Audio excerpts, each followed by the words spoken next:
Só escrevo quando eu quero. Eu sou uma amadora e faço questão de continuar a ser amadora. Me chamam até de hermética, como é que posso ser popular sendo hermética? Tem período de produzir intensamente, tem períodos hiatos em que a vida fica intolerável. Agora eu morri. Vamos ver se eu renasço de novo. Só divulguem minhas palavras depois da minha morte. A escritora Clarice Lispector impôs esta condição para dar sua última entrevista na televisão em 1977.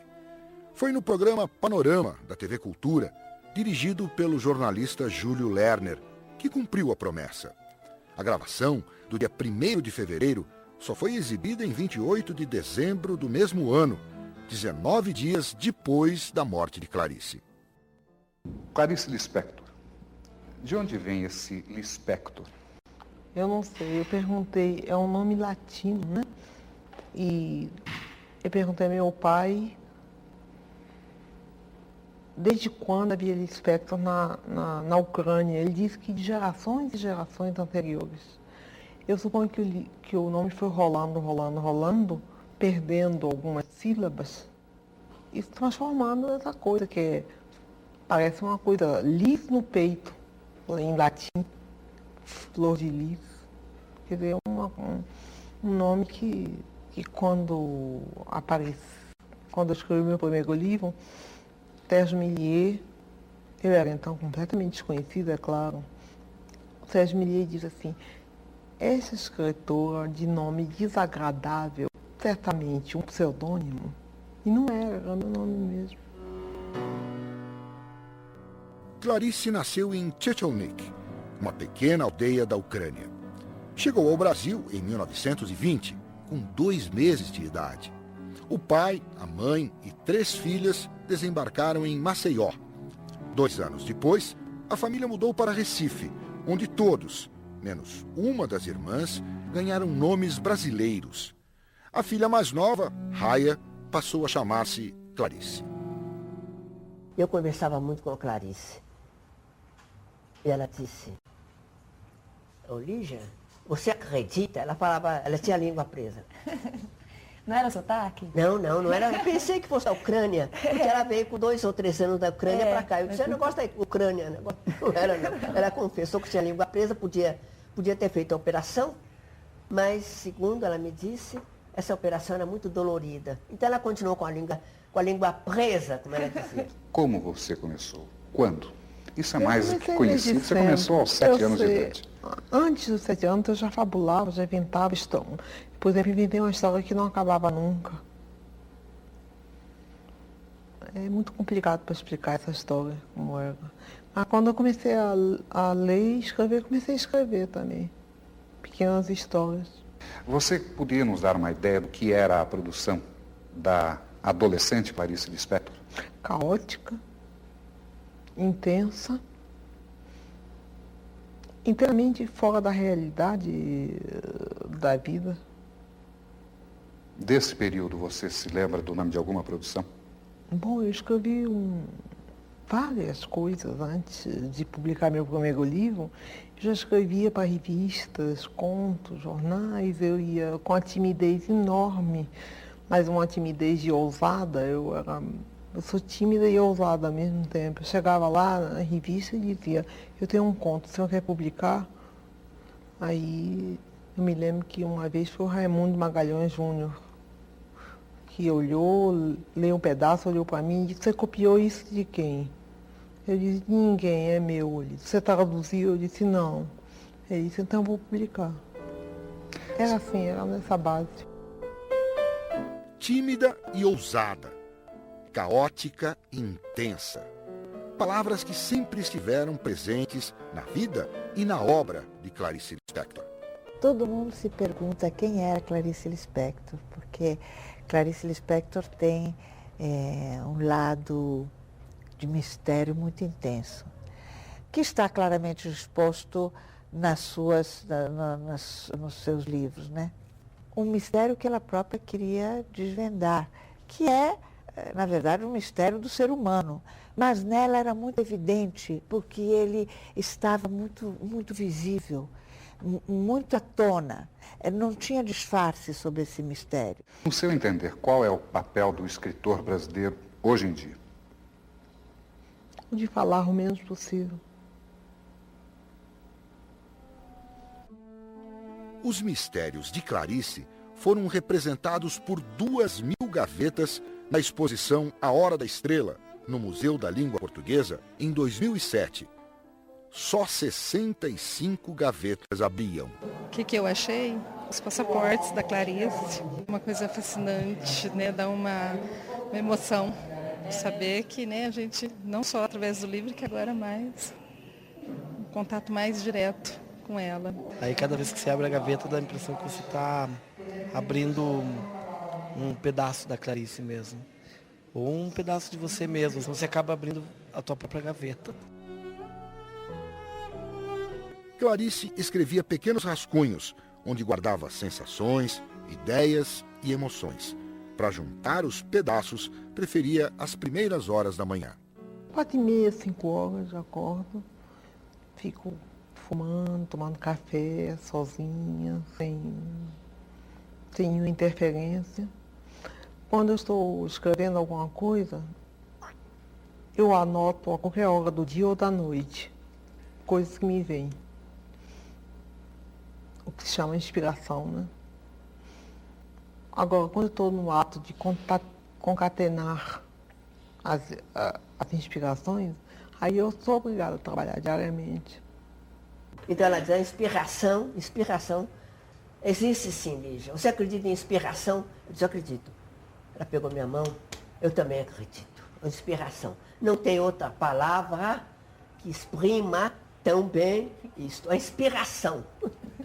Ela acreditava também. Em 1943, aos 23 anos, Clarice publicou seu primeiro livro, Perto do Coração Selvagem. Já morava no Rio de Janeiro desde 1934 e cursava Direito. Casou-se com um colega da faculdade, Mauri Gurgel Valente, que seguiria a carreira de diplomata. No mês de agosto de 1944, em plena Segunda Guerra, o casal mudou-se para Nápoles, na Itália. 4 anos depois, já morando na Suíça, nasceu Pedro, o primeiro filho de Clarice. Vem daí o hábito de escrever com a máquina no colo, para poder cuidar do garoto ao mesmo tempo. O Lustre, seu segundo livro, foi publicado no Brasil em 1946. Clarice, a partir de qual momento você efetivamente decide assumir a carreira de escritora? Eu nunca assumi. Por quê? Eu não sou uma profissional, eu só escrevo quando eu quero. Eu sou uma amadora e faço questão de continuar a ser amadora. Profissional é aquele que tem uma obrigação consigo mesmo de escrever. Ou então com o outro, em relação ao outro. Agora, eu faço questão de não ser um profissional, para manter minha liberdade. Primeira vez que eu li um livro de Clarice, eu tinha 19 anos, foi em São Luís do Maranhão, foi o Lustre. Agora, eu quando conheci a Clarice, alguns anos depois, eu tinha 25 anos, ela tinha 35, e pela primeira vez eu a vi pessoalmente e fiquei siderado. Uma mulher linda, deslumbrante, fascinante. Clarice não gostava de dar entrevistas, mas adorava ser fotografada. Esse capricho motivou a professora da USP, Natália Batella Gottlieb, a organizar Clarice, uma fotobiografia, com 800 imagens. Clarice tem todas aquelas anedotas de quando saiu uma matéria de jornal, ela nem queria saber a opinião do crítico, mas ela gostava de saber se a foto tinha saído boa ou não, né? Como é que era a relação dela com a imagem? Ela fiscalizava, ela, de certa forma, administrava bem a boa imagem e a não tão boa imagem. Isso mostra que ela tinha muita vaidade mesmo. Nos anos 60 é a beleza esplendorosa da Clarice, que eu acho que ela explode mesmo, né? A hora da estrela mesmo, na realidade, da beleza física é a dos anos 60. São poucas as fotos em que ela aparece rindo abertamente, é umas 3 ou 4 só. Em 800 imagens eu acho muito pouco, né? Natália foi além da beleza de Clarice para construir a fotobiografia da escritora. Quando eu comecei a pesquisar, eu comecei a detectar certos núcleos de sentido sobre os quais a Clarice se calava. Ela mencionou que estudava no Colégio João Barbalho, que estudou no ginásio pernambucano, mas ela nunca falou que estudou no Colégio Hebreu Yiddish brasileiro. Ela morava em bairro judeu, ela frequentava clube judeu, os amigos eram da colônia judaica, os parentes eram todos judeus vindos da Ucrânia. Então, essa força substanciosa de tradição judaica, nunca ela falou. A Clarice conheceu a cidade natal dela? Ela voltou à Ucrânia? Quando ela estava na Polônia, eles ofereceram uma viagem para ela, se ela não queria ir ali, vizinho, né? Na Ucrânia, ela disse, não, eu saí de lá, eu era um bebê de colo e eu não vou pisar esse chão. Ela disse que Tchetchelnik, a minha cidade natal, que eu acho que nem figura no mapa. Eu fui lá, localizei no mapa, foi uma coisa, quando eu disse, nossa, ela existe. Hoje não existe mais um judeu lá. Morreram todos ou saíram de lá por causa dos pogroms e da violência, né? Mas foi muito emocionante para mim chegar a Tchetchelnik e chegar a um prédio que hoje é a biblioteca, a sede da biblioteca e da prefeitura, e ver lá a placa em homenagem a Clarice, o rosto dela, metade escrito em português, metade em russo. Em 1952, já grávida de Paulo, seu segundo filho, Clarice embarcou para Washington, nos Estados Unidos, onde viveu durante 8 anos. A Maçã no Escuro foi lançado em 61. 3 anos depois, publicou A Paixão segundo GH, um dos seus textos mais densos. Naquela manhã, antes de eu entrar no quarto da empregada, o que eu era? Eu era o que os outros me haviam visto ser. E assim eu me conhecia. Pouco a pouco eu acabei me transformando na pessoa que tem o meu nome. Eu acabei sendo o meu nome. Você se considera uma escritora popular? Não. Por qual razão?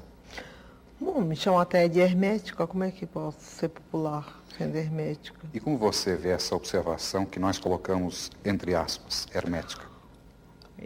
Eu me compreendo.